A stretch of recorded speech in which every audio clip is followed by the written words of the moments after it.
আশা করছি সবাই ভালো আছেন। আজ আমি আপনাদের জন্য লাভ হ্যাজ ফায়ারওয়ার্কস ড্রামা দ্বিতীয় পার্টের গল্প নিয়ে এসেছি। তো চলুন দ্বিতীয় পার্টের গল্প শুরু করা যাক। তবে যারা এখনো প্রথম পার্টের গল্প শোনেননি তারা প্লে লিস্টে অথবা পিন কমেন্টে প্রথম পার্টের গল্প পেয়ে যাবেন। তো এই পর্বের শুরুতেই আমরা লিলিকে দেখতে পাই। সে মূলত ইফের সঙ্গে ব্রেকআপ করে দিয়েছিল এবং সে তার নিজের জিনিসপত্রগুলো এখান থেকে সংগ্রহ করতে এসেছিল। ইফে ওকে দেখে নিয়েছিল। যাওয়ার আগে ইফেকেও অনেক বড় বড় কথা শোনায়। যেহেতু নিজেই ব্রেকআপটা করেছে তাই এখন মুখ বাঁচিয়ে চলার জন্য নিজে উল্টো দোষারোপ করে ইফেকে, বলে ওর কোনো টাকা পয়সা নেই, এটা ওটা, সেজন্যও থাকবে না। ইফেই তখন ওকে একটু থামতে বলে আর বলে, তুমি সিদ্ধান্ত নেওয়ার আগে অনেক আগেই আমি ভেবেছিলাম যে আমি তোমাকে ছেড়ে দিব। তবে যখন থেকে আমি তোমার সঙ্গে সম্পর্কে ছিলাম তখন থেকে তোমার একটা দায়িত্ব আমি নিয়েছিলাম, আর সেজন্য আমি আমাদের জন্য কিছু টাকা জমিয়েছিলাম। আমি ভেবেছিলাম যদি আমি কখনো নিজে চলেও যাই এই টাকাটা আমি তোমাকে দিব। তোমার আর আমার কখনোই মিলে না, এটা আমি জানি, তাই এই টাকাটা নিজের কাছে রাখো। তুমি কখনোই আমার সামনে মাথা নত করে চলোনি, আর তাছাড়া আমিও কখনো তোমাকে ডিসরেসপেক্ট করিনি। যেহেতু তুমি তোমার একটা পার্সোনালিটি সবসময় বজায় রেখেছিলে আমার সঙ্গে, এরকমটা তুমি অন্য যার সঙ্গেই থাকো না কেন বজায় রাখার চেষ্টা করবে। কখনোই নিজেকে ছোট করবে না, আর অবশ্যই ভালো থাকবে, হাসি খুশি থাকবে। আমি চাই তোমার উজ্জ্বল ভবিষ্যৎ হোক। তাছাড়া তুমি ভালো থাকো, যেখানেই থাকো তোমার স্বপ্ন পূরণ হোক। এভাবে এত সুন্দরভাবেও যে ব্রেকআপ হতে পারে এটা আমি জানতাম না। লিলির তো অনেক কান্না আসছিল, কারণ ও জানে ইফাই আসলে ভালো একটা ছেলে। লিলির অবস্থায় এমন যে ইফাইকে ছেড়ে ওর খুব খারাপ লাগছে, আবার ও না পারছে থাকতে।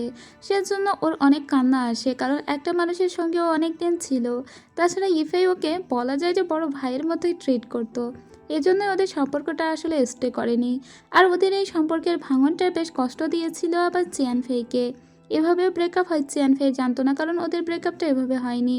এদিকে ইফেই নিজের রুমে আসে, একটা গভীর শ্বাস নেয়, আর তারপরে নিজের কাজে লেগে যায়। আসলে ও অতটাও বেশি কষ্ট পায়নি সেটা বোঝাই যাচ্ছিল। কিন্তু চিয়ানফেই মনে মনে ভাবছে ইফেই হয়তো অনেক কষ্ট পেয়েছে, তাই ওর জন্য ব্রেকফাস্ট বানায়। আর ইফেই তো অনেক খুশি হয়েছে, কারণ চিয়ানফেইয়ের রান্না অনেক ভালো। ইফেই তো ভীষণই খুশি খুশি হয়ে এই ব্রেকফাস্টটা খেয়ে ফেলে।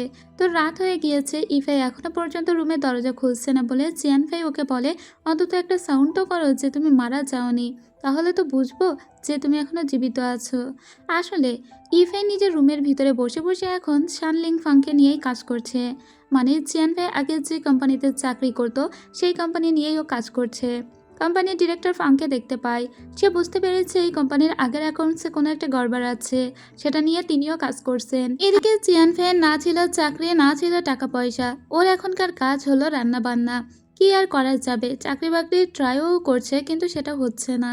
তো রান্না বান্না করে ও আবার ইফাইকে ডাক দেয়। ইফাই গত 2 দিন ধরে রুম থেকে বের হয়নি। ইফাই ওকে উইচ্যাটে জানিয়ে দেয় যে ওর খাবারটা ও দরজার কাছে রেখে যেতে, কারণ ও বাইরে আসবে না। এতে চিয়ানফেই কিছু খাবার অর্ধেক অর্ধেক ভাগ করে ও দরজার পাশে একটা টেবিলে রেখে দেয়, আর ইফেই ওটা ভিতরে নিয়ে নেয়। কিন্তু দেখা যায় যে মুহূর্তের ভিতরেই ইফেই খাবারটা শেষ করে আবার প্লেটগুলো বাইরে রেখে গিয়েছে।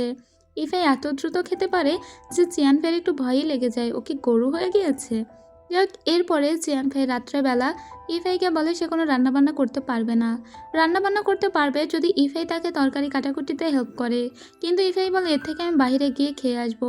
চিয়ানফেই বলে তো যাও। এরপরে ইফেই বাহিরে বের হয়ে আসে। আসলে চিয়ানফেই এটাই চাচ্ছিল, ইফেই গত 2 দিন ধরে রুম থেকে বের হয়নি।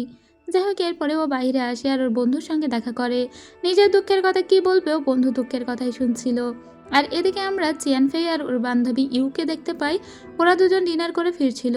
অন্যদিকে অনেক বেশি ড্রাঙ্ক হয়ে গিয়েছিল ইফের বন্ধু জুন। তো জুন তখন গিয়ে সোজা ইউকে টাচ করার চেষ্টা করলে ওদের দুজনের ভিতরে একটা ফাইট হয়ে যায়, কারণ ইউ অনেক ভালো মার্শাল আর্ট বিদ্যায় পারদর্শী ছিল। ও তো এক আসার দেয় জুনকে। আসলে জুন আগে একদিন মিল্কশেক খেয়েছিল ইউ এর কাছ থেকে বলে ওর দিকে হাত বাড়িয়েছিল। যাই হোক, এরা দুজন রুমে চলে আসে। চিয়ানফেই তখন ইফেইকে বলে, আচ্ছা তুমি কি আমাকে কোনো কিছু হেল্প করতে পারো, যে আমি এখন কি করব। তখন ইফেই বলে, তাহলে আমাকে স্যার বলে ডাকো। চিয়ানফেই বলে, আমি তোমার কাছে রিকোয়েস্ট করছি, কিন্তু আমি তোমাকে স্যার বলে ডাকতে পারবো না, তুমি আবার আমাকে কি শেখাবে। ঠিক আছে, তুমি না শেখালে যাও। পরদিন চিয়ানফেইয়ের কয়েকটা চাকরি ইন্টারভিউ ছিল, তবে ও সিলেক্ট করতে পারছিল না কোন বুরুজটা মারবে। তো অনেকক্ষণ আয়নার সামনে ও দাঁড়িয়েছিল। তখন ওর সামনে ইফেই আসে, আর ইফেই নিজে ওকে সিলেক্ট করে দেয়। ইফেই কোনো কথা বলে না, শুধু বলে দেয় ওটা এখানে লাগাও। এরপরে ইফাই যেটা সিলেক্ট করে দিয়েছিল সেটা বেশ সুন্দরই ছিল। তবে আজকে চিয়ানফাই যে কয়টা ইন্টারভিউ দিয়েছিল একটাও চাকরি ওর হয় না। তাছাড়া যেগুলোতে ওকে হায়ার করতে চাচ্ছিল সেগুলোতে স্যালারি অনেক কম ছিল। ওর তো মনটা ভীষণই খারাপ হয়ে যায়। এরপরে ও বাড়িতে আসার পরে অনেক কিছু ঘাটাঘাটি করছিল। তখন ইফাই এসে ওকে বলে, দেখো আমি কিন্তু তোমাকে একটা চাকরি দিতে পারি, আর সেটা হলো আমি আমার ঘর গোছাতে একদম পছন্দ করি না। তো তুমি যদি আমার ঘর গুছিয়ে দাও 1 ঘন্টার জন্য আমি তোমাকে 200 টাকা করে দেবো। দেখো একেবারে বেকার থাকার চেয়েও কিন্তু এটা ভালো চাকরি। তাছাড়া তুমি অনেক ভালো রান্না করতে পারো, তো তুমি কিন্তু ওই চাকরিটাও নিতে পারো, এর জন্য আমি তোমাকে টাকা দেবো। এইসব শুনে চিয়ানফের প্রচণ্ড রাগ হচ্ছিল। ইফেই ওকে কেন এসব বলছে, কাটা খায় নুনের ছিটা দিচ্ছে এরকম হচ্ছে, কিন্তু ইফেই তো বলেই চলেছিল। পরদিন চিয়ানফে রাত্রেবেলা আবার বাইরে বের হয়। আসলে ও কি করবে, কোথায় যাবে? তাছাড়া মানুষের তো জীবন ধারণের জন্য একটা খরচ আছে, ওর এখন কোনো টাকা পয়সাও ছিল না। ও বাড়িতে আসার পরে দেখে যে কোনো কারেন্টই চলছে না, আর ওর সামনে ইফাই এসে দাঁড়ায় এমনভাবে যে ওর খুব ভয় লাগে। চিয়ান ফাই তো চিৎকার করে উঠলে ইফাই এর মুখটা চেপে ধরে বলে, আরে আমি ইফাই। এরপরে চিয়ান ফাই এর মুখ থেকে ওর ফেস মাস্কটা তুলে নেয়, কিন্তু এখন লাইট কেন বন্ধ হয়ে গিয়েছে? এরপরে চিয়ান ফাই বলে, লাইটটা বন্ধ হওয়ার কথা না, তুমি কি ভারী কোনো কিছু চালিয়েছিলে যার কারণে বন্ধ হতে পারে, মানে সার্কিট ব্রেকার পড়ে গিয়েছে। এরপরে ও কিচেনে গিয়ে দেখে ওখানে একটা ওভেন। ও তখন বলে, মাইক্রো ওভেন রেখে এত বড় ওভেন কেন নিয়ে এসেছো? ইফাই বলে, যাতে আমাদের দুজনেরই চালাতে সুবিধা হয়। তখন চিয়ানফাই বলে, আরে গাধা, এই কারণেই তো সার্কিট ব্রেকার পড়ে গিয়েছে, কারণ এত লোড এই ইলেকট্রিসিটি নিতে পারেনি। যাই হোক, আর কিছু নিয়ে এসেছো? Dish washer? এটার কি দরকার? এটা বলে ও সার্কিট ব্রেকারটা তুলে দেয়, আর সাথে সাথে কারেন্ট জ্বলে ওঠে। ঠিক তখনই ওদের দরজায় একজন কারেন্ট মিস্ত্রি এসে হাজির হয়ে যায়। তাকে আসলে খবর দিয়েছিল ইফেই, কিন্তু এখন তো ওদের লাইট ঠিক হয়ে গিয়েছে। ইফেই তখন ওই লোকটিকে চলে যেতে বলে। চিয়ানফাই বলে, যেহেতু ঠিক হয়ে গিয়েছে আপনাকে আর লাগবে না। কারেন্টওয়ালা তখন বলে, এত রাত্রে আমি এসেছি, তো আমাকে টাকা তো দিতে হবে, আরও 50 টাকা বেশি দিতে হবে। তো কি আর করা, ওকে 50 টাকা বেশি দেওয়া হয়। চিয়ানফাই ইফের এসব কর্মকাণ্ড দেখে বেশ বিরক্তই হচ্ছিল, কিন্তু কি আর করা যাবে। এরপরে রাত্রে বসে বসে ওর বাবা মায়ের কথা মনে পড়ে, ওর মা মারা গিয়েছে। এছাড়াও ছোটবেলার কিছু ছবি দেখতে দেখতে ঘুমিয়ে পড়েছিল। তখন ইফাই ওখানে গিয়ে দেখে যে ও ঘুমিয়ে আছে, তাই একটা কাঁথা ওর গায়ে দিয়ে দেয়। আসলে ইফেই ওকে দেখে বেশ ইন্টারেস্টিং ফিল করছে, আর এখানে কিছু ছবিও দেখতে পাই ইফেই। আস্তে আস্তে সেই ছবিগুলো ও দেখে আর ওর দিকে তাকায়। যাই হোক, এরপরে ইফাই নিজের রুমে চলে আসে এবং ও যে কোম্পানি নিয়ে কাজ করছিল ওই কোম্পানি নিয়ে আরও বেশি বিস্তর গবেষণা করতে লাগে। পরদিন সকালবেলা ইফাই নিজে দুজনের জন্য 2 কাপ কফি বানায়, আর এতে বেশ খুশি হয়েছিল কিন্তু চিয়ানফেই। পরদিন চিয়ানফেইয়ের অফিস দেখতে পায়, যে অফিসে ও চাকরি করতো। তো এখানে ও যে পদে ছিল এতকাল সেখানে কোনো গড়বড় হয়নি, তবে এখন ফাইন্যান্স নিয়ে অনেক সমস্যা হচ্ছে। সমস্ত অ্যাকাউন্টস গড়বড় হয়ে যাচ্ছে, টাকা পয়সার হিসাব মিলছে না। এগুলো আগে সব চিয়ানফেই দেখতো। তো সেদিন আমরা চিয়ানফেইকে দেখতে পাই, ও খুব লাফালাফি করে অনেকগুলো ড্রেস চেঞ্জ করে, আর তারপরে ফাইনালি একটা ড্রেস পরে বের হয়। তবে ওর এই লাফালাফি বা জুতার শব্দে ঘুম ভেঙে গিয়েছিল ইফের। চিয়ানফেই আজকে এসেছে ওর বান্ধবী জিংয়ের সঙ্গে দেখা করতে। জিংও একটা ইনভেস্টমেন্ট ব্যাংকে চাকরি করে। তো যাই হোক, ও জিংয়ের কাছে কিছু পরামর্শ চাইতে এসেছিল। জিং বলে, পরামর্শদাতা তো তোমার বাড়িতেই আছে, আর সেটা হচ্ছে ইফেই। ইফেই যেহেতু তোমাদের কোম্পানিতে প্রজেক্টের কাজ করে, তুমি ওর কাছেই হেল্প চাইতে পারো। ও তখন মনে মনে ভাবে, এটা কি সত্যি ঠিক হবে? পরে যখন ওর ফ্রেন্ডের সঙ্গে কথা বলে বাড়িতে আসে, দেখা যায় ইফাই এখানে একটা মিস্ত্রি নিয়ে এসেছে, আর ইফাই রুমের যে দরজাটা ছিল সেটাও চেঞ্জ করছে। ও তখন ইফাইকে বলে, তুমি দরজাটা কেন চেঞ্জ করছো? ইফাই বলে, কারণ আগের দরজাটা সাউন্ড প্রুফ ছিল না, সেজন্য। চিয়ানফাই বলে, তো আগের থেকে কি তুমি আমার সঙ্গে এটা নিয়ে আলোচনা করেছিলে? আমি তো বাড়িয়ালি, তো আমার সঙ্গে এটা নিয়ে তুমি আলোচনা করবে না? আর এই যে আপনি কিন্তু একটু আস্তে আস্তে লাগাবেন, যাতে কোনো কিছুর ক্ষতি না হয়। চিয়ানফেইকে তখন ইফেই বলে, আচ্ছা ঠিক আছে ঠিক আছে, আমার আসলে আগেই জানাতে হতো। যাই হোক, আমি কিছু বাজার করে নিয়ে এসেছি, তুমি কিন্তু রান্না বান্না করবে। ও তখন ওই অবস্থায় রাতে চলে যায়, আর এদিকে আমরা জিংকে দেখতে পাই। জিং তার বয়ফ্রেন্ডের সঙ্গে লিভিং সম্পর্কে ছিল। তো ওর বয়ফ্রেন্ড আজকে ওকে প্রপোজ করার জন্য একটা ডায়মন্ডের রিং নিয়ে এসেছে। এসব মেয়েগুলো কত ভালো, পারফেক্ট জীবনসঙ্গী পায়, যাদের সঙ্গে তাদের বয়ফ্রেন্ডরা চিট করে না, আবার বেশ ভালো থাকে। কিন্তু যত সমস্যা সব নায়ক নায়িকার সঙ্গেই হয়। এদিকে চিয়ানফেইকে দেখুন, কেমন একটা কষ্টের দিন যাপন করতে হচ্ছে ওকে। যাই হোক, তারপরেও এখানে যে ইফাই ছিল, এতে দুজনের ভিতরে টম জেরির মতো ঝগড়াঝাটি সবসময় চলছিল বিধায় চিয়ানফেইয়ের আলাদা করে মন খারাপ করার আসলে সময় হচ্ছিল না। জিয়ান ফেই আজকে ইফেইয়ের জন্য অনেক কিছু রান্না করে। আসলে ও এর কাছ থেকে কিছু হেল্প নেওয়ার জন্যই মূলত ওকে খাওয়াচ্ছিল। আর এটা ইফেই খুব ভালোভাবেই বুঝতে পারে। ইফেই বলে, আমি জানি তো তুমি কিছু একটা আমার কাছে চাও, তবে কি চাও সেটা বলো। আর এটা শুনে জিয়ান ফেই বলে, আসলে আমি একটা গবেষণা করেছি আমি যে কোম্পানিতে চাকরি করতাম সেটা নিয়ে, তুমি কি ওটা একটু দেখবে? এরপরে ওর ল্যাপটপটা ওর সামনে নিয়ে আসে। ইফেই তো ওর কাজটা দেখে পুরোই ইমপ্রেসড হয়ে যায়, কারণ ও এতদিন ধরে সানলিং ফাংয়ের ভিতরে যে একটা গড়বড় দেখতে পেয়েছিল সেটা মূলত ইফেই ওর এই প্রজেক্টের ভিতরেই তুলে এনেছে।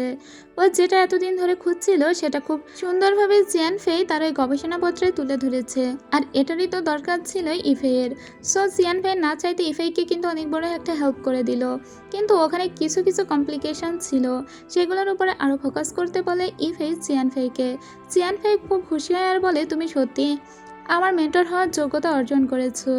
তো ও সারা রাত ধরে কাজ করতে থাকে আর ওদিকে ইফেই ঘুমিয়ে যায়। যদিও ইফেই মনে করে জিয়ান ফেই খুবই স্ট্রং একটি মেয়ে। যাই হোক, এর পরের দিন আমরা দেখতে পাই জুন এসেছিল ইফেইয়ের সঙ্গে দেখা করতে।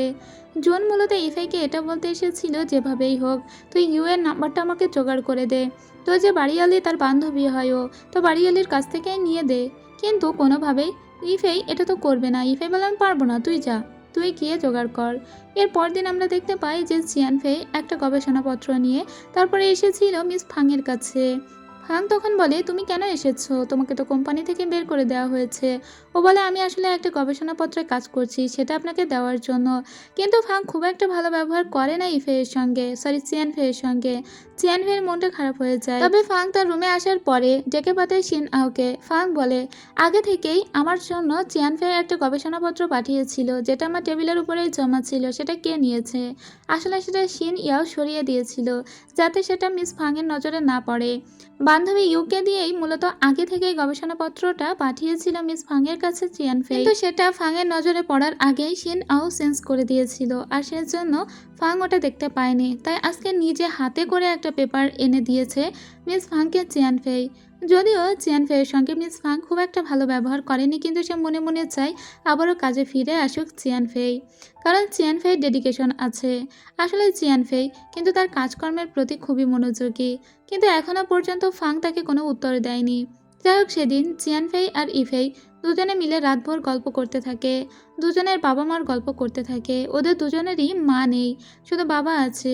এদিকে চিয়ান ফেইয়ের বাবা আবার বিবাহিত, ও মাঝে মাঝে মাকে অনেক বেশি মিস করে। এসব নিয়েই ওদের কথা হচ্ছিল, আর ওরা দুজনেই ওয়াইন পান করছিল। তো একটা পর্যায়ে ঘুমিয়ে পড়েছিল চিয়ান ফেই। চিয়ান ফেই কথা বলতে বলতে ঘুমিয়ে যাওয়ার ওর স্বভাব আছে, তো ওকে কোলে করে নিয়ে ওর রুমে অবধি পৌঁছে দিয়ে যায় ইফেই। এরপরে ইফেই আবার প্রজেক্ট নিয়ে কাজ করতে শুরু করে দেয়। এর পরের দিন দেখা যায় যে ইফেই আয়নার সামনে এসে খুব তড়িঘড়ি করে গোছগাছ করছিল। চিয়ান ফেই বলে, আমার আয়নার সামনে তুমি কেন এভাবে আমাকে ঠেলাঠেলি করছো? এক পর্যায়ে ওরা বেশ ইন্টিমেট হয়ে যায়। এরপরে ইফেই চলে যায়। ইফেইয়ের মূলত মিস ফাংয়ের সঙ্গে আজকে একটা মিটিংয়ে অ্যাটেন্ড করার কথা ছিল। আবার মিস ফাং কিন্তু চিয়ান ফেইকে একটা টেক্সট দিয়ে জানিয়েছে সে যেন আজকে তার সঙ্গে দেখা করতে আসে। তো কিছুক্ষণ পরে গোছগাছ করে চিয়ান ফেই দেখা করতে আসে। চিয়ান ফেই ভেবেছিল যে চাকরিটা বোধহয় ওর হয়েই যাবে, কিন্তু না, মিস ফাং খুব একটা ভালো ব্যবহার ওর সাথে করে না। এদিকে ইফেই খুব ভালো করেই বুঝতে পারে আজকে যে প্রজেক্ট নিয়ে কথা হচ্ছিল, এই প্রজেক্টটা মূলত রেডি করেছে চিয়ান ফেই নিজে, কারণ এই প্রজেক্টটা ও বাড়িতেই দেখেছে, আর সেজন্যই এটা ওর বেশ চেনা। তো ও বুঝতে পারে যে মিস ফাংও তাহলে এই বিষয়টা নিয়ে কাজ করছে। এরপরে চিয়ান ফেইকে দেখানো হয় ও মিস ফাংয়ের সঙ্গে কথা বলতে যায়। মিস ফাং বলে, তোমার প্রজেক্টটা আমার খুব ভালো লেগেছে, তুমি যে আমাদের কোম্পানি নিয়ে এত কিছু উদ্ধার করেছো সেটাও ভালো লেগেছে। আসলে একটা গড়বড় এই কোম্পানিতে আছে এটা ঠিক, তবে এই মুহূর্তে আমি তোমাকে কাজে নিতে পারছি না, কারণ এখনও পর্যন্ত তোমার ওই কোয়ালিটি হয়নি যাতে তুমি আমার টিমে জয়েন করতে পারো। আর সেজন্য তুমি যে প্রজেক্টের উপরে কাজ করছো সেটার আরও গভীরে যাওয়ার চেষ্টা করো, তাহলে তুমি আমার টিমে হয়তোবা ঢুকতে পারবে। এতে চিয়ান ফেইয়ের মন খারাপ হয়ে যায়, কারণ আজকেও ও আশানুরূপ কোনো উত্তর পায়নি, সো ওকে আরও বেশি কাজ করতে হবে। এরপরে ও মন খারাপ করে ওখান থেকে চলে আসে। বাড়িতে এসে ওই প্রজেক্ট নিয়ে আরও বেশি ঘাটাঘাটি করতে শুরু করে। তার মানে ওদের কোম্পানিতে আগে থেকেই কিছু টাকা পয়সা নিয়ে ঘাটতি ছিল, আর সেটা কোনোভাবে চাপা দেওয়া হয়েছে। তবে এসব বিষয়ে আগের অনেক যেসব অফিসাররা ছিল তারা জানে। তো এমনই একটা অফিসারের সন্ধান পেয়েছিল চিয়ান ফেই, যিনি এখন চেংদু শহরে থাকে। তো চিয়ান ফেই মনে মনে ভাবে ওই লোকটির সঙ্গে দেখা করতে হবে, কিন্তু চেংদু শহরে তাহলে তো ওকে যেতে হবে। সেজন্য ও খুব দ্রুত করে একটা টিকিট বুকিং করে ফেলে, যাতে আগামীকাল সকালেই যেতে পারে। এটা ওর জন্য এক প্রকার ট্রিপও হয়ে যাবে। তো তো সকাল সকাল ব্যাকপ্যাক নিয়েও বেরিয়ে পড়ে। কিন্তু এয়ারপোর্টে গিয়ে ওর দেখা হয়ে যায় ইফেইয়ের সঙ্গে। ইফেইকে বলে, তুমি এখানে? ইফেই ওকে বলে, হ্যাঁ আমাদের আবারও দেখা হয়ে গেল। আসলে আমি একটা বিজনেস মিটিংয়ে যাচ্ছি চেংদু শহরে। তো আমার মনে হয় তুমিও চেংদু শহরে যাচ্ছ, তো চলো আমরা বরং একসাথেই যাই। এরপরে ওরা একই সঙ্গে প্লেনে ওঠে। আর ওরা যে একই বিষয় নিয়ে কাজ করছে সেটা তো আগে থেকেই আন্দাজ করতে পেরেছিল ইফেই। যদিও চিয়ানফেই ওর কাজকর্ম ইফেইকে তেমন একটা দেখাচ্ছিল না। ইভেন ওরা যখন প্লেন থেকে নামে তখনও ওরা দুইজন দুই পথে চলে যায়। যে বিজনেসের জন্য এসেছিল ইফেই এখানে, ও মূলত সেই কাজে মনোনিবেশ করে। অর্থাৎ এখানে ইফেই এবং চিয়ানফেই দুজন আলাদা আলাদা উদ্দেশ্যে এসেছিল, কিন্তু একটু পরেই ইফের উদ্দেশ্য আর চিয়ানফেইয়ের উদ্দেশ্য এক হয়ে যায় যখন ওই অফিসারের একটা ডকুমেন্টারি দেখতে পায় ইফেই। তারপরে সোজা চেংদু শহরে সেই মুন ভিলেজ নামের একটা গ্রামে চলে আসে ইফেই, মূলত এখানে সেই পুরাতন অফিসারের সঙ্গে দেখা করতে। ওই অফিসারের নাম হলো চিন। তো এখানে চিন নামে কাউকে এভাবে তো খুঁজে পাওয়া সম্ভব না, তারপরেও গ্রাম যেহেতু সেজন্য একটা লোক চিনের বাড়ি দেখিয়ে দেয়। এই হলো সেই অফিসার যে আগে শানলিং ফাং কোম্পানিতে চাকরি করত। ইফেই তার হেল্প চায় আর বলে, আপনি যেহেতু ওখানে চাকরি করতেন ওখানকার সম্পর্কে অনেক কিছুই জানেন। তবে এই লোকটি ওকে হেল্প করতে অস্বীকৃতি জানায় আর বলে ওই মেয়েটিও এখানে এসেছে। দেখা যায় যে ঘরের ভিতরে এসে ইফেই চিয়ানফেইকে দেখতে পায়। ইফেই বলে, তুমি দেখছি আমার চেয়ে এক কদম উপরে চলো। চিয়ানফেই বলে, আমি তো এই উদ্দেশ্যে এখানে এসেছি, আগে থেকে জানতাম। ইফেই বলে, কিন্তু উনি তো আমাদের হেল্প করবেন না, তাহলে এখন কি করা যাবে? সো কি আর করা যাবে, মানুষের ইচ্ছার বিরুদ্ধে তো কোনো কিছু করা যায় না। ওদের দুজনকেই বের করে দেওয়া হয়। কিন্তু এই মুহূর্তে ওরা কোথায় থাকবে, তা একটা পাহাড়ের পাদদেশে ছিল। আর তখনই দেখা যায় গ্রামের মানুষজন হই হুল্লোড় শুরু করে দিয়েছে। গ্রামের একটি ছেলেকে নাকি খুঁজে পাওয়া যাচ্ছিল না। তবে ইফেই আর চিয়ানফেই ওই ছেলেটিকে উদ্ধার করে খুঁজে তাদের কাছে ফিরিয়ে দেয়। এতে গ্রামবাসী ওদের দুজনের কাছে অনেক কৃতজ্ঞ থাকে। আর ওই লোকটিও তখন মনে মনে বলে যে ঠিক আছে, তোমরা যে হেল্প চাইছিলে আমি সেই হেল্প তোমাদের করব। তো ওরা এখন বেশ খুশি হয়ে যায়। এরপরে ওরা দুজনেই ফিরতে শুরু করে, কারণ ওদের যে কাজ করতে এসেছিল ওরা সেই কাজ অনেকটাই লাঘব হয়ে গিয়েছে। এরপরে ওরা যখন রাত্রে ফিরছিল তখন তো ইফেই চিয়ানফেইকে অনেক ভয় দেখাচ্ছিল যে পাহাড়ি রাস্তায় নাকি ভূত থাকে এটা ওটা, কিন্তু চিয়ানফেই ঘুমিয়ে পড়েছিল। তো ইফেই অনেকক্ষণ ড্রাইভ করে। এরপরে চিয়ানফেইয়ের ঘুম ভাঙার পরে ও বলে, ড্রাইভ আমি করব। এরপরে ও ড্রাইভ করতে শুরু করে আর ইফেই ঘুমিয়ে পড়ে। 2 ঘন্টার মতো ড্রাইভ করার পরে ইফেইয়ের ঘুম ভাঙে। ইফেই বলে, বাবা আমি তো তোমাকে বলেছিলাম 15 মিনিটে আমাকে জাগিয়ে দেবে, 2 ঘন্টা হয়ে গেল। এবার ইফেইয়ের সঙ্গে চিয়ানফেই কথা বলতে গিয়ে ওর দিকে তাকায়। আর এই তাকানোর কারণেই ওদের গাড়িটা অন্যদিকে ঘুরে যায় এবং যেখানে নিচে একটা পুকুর ছিল সেই পুকুরের পাশে গিয়ে ওদের গাড়িটা থমকে যায়। তবে গাড়িটা রাস্তা থেকে অনেকটা নিচে নেমে গিয়েছিল এবং 4টা চাকায় আটকে গিয়েছিল। আর একটু হলেই তো ওরা পুকুরের পানির ভিতরে গিয়ে পড়তো। চিয়ানফেই তো ইফেইকে বকাঝকা করে আর বলে, তুমি কথা না বললে এরকমটা হতো না। ইফেই বলে, আমি কথা বললাম বলেই তো এই গাড়িটা থামানো গেল, না হলে তো পানির ভিতরে গিয়ে পড়তাম। দেখি কি করা যায়। ও নিজে গাড়িটাকে উপরে তোলার অনেক চেষ্টা করে কিন্তু পারে না। এই মুহূর্তে ওরা কি করবে, কারণ ওরা আছে প্রায় পাহাড়ের ভিতরে, এখান থেকে লোকালয়ে হেঁটে যেতে গেলেও অনেক টাইম লাগবে। তো চিয়ানফেই তখন কোনো নেটওয়ার্কও পাচ্ছিল না ফোনে। ও একটা হিসাব করে যে পথে এসেছিল সেই পথ বরাবর যদি ওদেরকে হাঁটতে হয় তাহলেও প্রায় 12 কিলোমিটারের মতো হাঁটতে হবে। সেটা তো সম্ভব নয়, বরং এখন ওদের এই গাড়িতেই থাকতে হবে। আগামীকাল সকালে শহরে গিয়ে কারো একজনের কাছে হেল্প চাইতে হবে, এছাড়া ওদের করার কিছুই নেই। ইফাই বলে, বাহ তুমি তো দারুণ ক্যালকুলেশন করতে পারো। যাই হোক, এখন মনে হয় আমাদের তাহলে একটু চির আপ করা উচিত। এরপরে ওরা দুজনেই ব্যায়াম করতে শুরু করে দেয়। দুজন দুজনের সঙ্গে বেশ ভালো একটা টাইম স্পেন্ড করতে থাকে, যাতে অন্তত জায়গাটা বোরিং না হয়ে যায়, ভয় না লাগে। আর এভাবেই দেখা যায় যে ওরা দুজন বেশ কাছাকাছি চলেও এসেছিল। আর এটা তো হবারই ছিল, দুজনেরই ব্রেকআপ হয়ে গিয়েছে আর এরা দুজন যে জুড়ে যাবে সেটাই স্বাভাবিক। যাই হোক, এরপরে ওরা দুজনেই গাড়ির ভিতরে ঘুমিয়ে পড়ে। পরদিন সকালবেলা সবার আগে ঘুম ভাঙে ইফের। ইফের ঘুমটা ভেঙেছিল মূলত একটা গাড়ির শব্দে। ইফেই ঘুম ভেঙে প্রথমে চিয়ানফেইয়ের দিকে তাকিয়ে থাকে। এরপরে ও যখন ভাবে যে এখানে একটা গাড়ি, তার মানে নিশ্চয়ই মানুষ আছে, তাই দ্রুত ওরা দুজনেই ছুটে সেই গাড়ির কাছে যায় আর বলে, আমাদের একটু হেল্প করেন। ওই লোক ওদেরকে পথ নির্দেশনাও দেয় আবার গাড়িটাও তুলে দেয়। এরপরে ওরা আবার যেতে যেতে চিয়ানফেই বলে, আমি ভেবেছিলাম আমি অনেক আনলাকি, কিন্তু না, আমরা যথেষ্ট লাকি। দেখো, একটা লোককেও পেয়ে গেলাম, সে আমাদের গাড়িও তুলে দিল আবার আমাদের পথ নির্দেশনাও দিয়ে দিল। ইফাই তখন বলে, না না তুমি নাও, আসলে আমি হলাম লাকি স্টার। হোক, যে লোক ওদের হেল্প করতে চেয়েছিল সেই লোক আবার ওদের নকও করে। এভাবে ওরা তো যে কাজ করতে এসেছিল সেটা হয়ে যায়।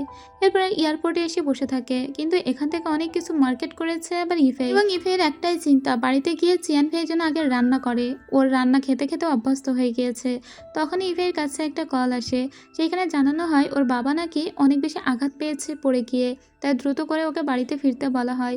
ও দ্রুত করে বাবার সঙ্গে দেখা করতে চলে আসে, কিন্তু এসে দেখে ওর বাবা একদম সুস্থ আছে আর কুকুরের সঙ্গে খেলছে। ও তখন প্রচণ্ড রেগে গিয়ে বলে, কত তাড়াহুড়ো করে আমি এসেছি তুমি জানো? ওর বাবা বলে, এটা তো সত্যি, কারণ আমার পা সত্যি মুচকে গিয়েছিল, তবে সেটা বিশেষ কিছু ছিল না। এরপরে ইভাই খুব রেগে মেগে বলে, আমি চলে যাচ্ছি। ওর বাবা বলে ডিনার করে যেতে। আর এদিকে চিয়ানফেও রুমে চলে এসেছিল আর এসেই সমস্ত কিছু গোছগাছ করে কাজ শুরু করে দেয়। আর এর সাথে সাথে এই দ্বিতীয় পার্টের গল্প শেষ হয়ে যায়। তো কেমন ছিল দ্বিতীয় পার্টের গল্প অবশ্যই জানাবেন। আসলে ড্রামার হেভি কোনো একটা গল্প নেই, খুব সাধারণ সিম্পল গল্প। কর্পোরেট বা চাকরির জীবনে মানুষের জীবনটা আসলে কেমন চলে এইসব নিয়েই মূলত এই ড্রামার গল্প। এর ভিতরে রোমান্টিকতা জুড়ে দেওয়া হয়েছে। যাই হোক, পরবর্তী পার্ট খুব দ্রুতই আসবে। ততক্ষণ সবাই ভালো থাকবেন, সুস্থ থাকবেন। আর যারা আমার এই চ্যানেলে একেবারে নতুন তারা চ্যানেলটিকে সাবস্ক্রাইব করে রাখবেন। তো আজ এখানেই শেষ করছি, দেখা হবে নেক্সট পার্টে। খোদা হাফেজ।